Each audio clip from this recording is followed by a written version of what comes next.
9ই December 2011 দুবছর আগের এই দিনেই ঢাকুরিয়ার আমরি হাসপাতাল জুড়ে ছড়িয়ে পড়েছিল ভয়াবহ আগুন।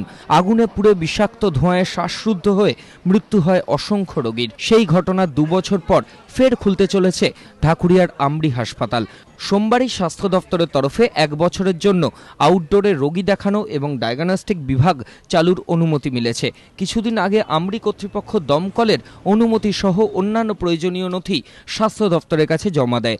অবশেষে স্বাস্থ্যমন্ত্রী তথা মুখ্যমন্ত্রীর সবুজ সংকেতের পর সোমবার মেলে অনুমতি। তবে হাসপাতালে যে ভবনে আগুন লেগেছিল সেখানে পরিষেবা চালুর অনুমতি দেওয়া হয়নি।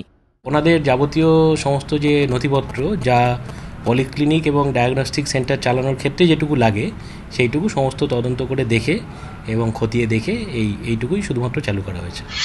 ঢাকুরিয়া আমরির সুপার সুমন ঘোষ জানিয়েছেন, 2 বছর ধরে হাসপাতাল বন্ধ ছিল, সদ্য সেই অনুমতি মিলেছে। আপাতত প্রয়োজনীয় চিকিৎসক স্বাস্থ্যকর্মী জোগাড়ের পাশাপাশি প্রয়োজনীয় পরিকাঠামো তৈরির চেষ্টা চলছে। যত শীঘ্র সম্ভব হাসপাতাল চালু করা হবে। হাসপাতালে পরিষেবা চালু হলেও সেখানে নজরদারি চালাবে স্বাস্থ্য দফতর।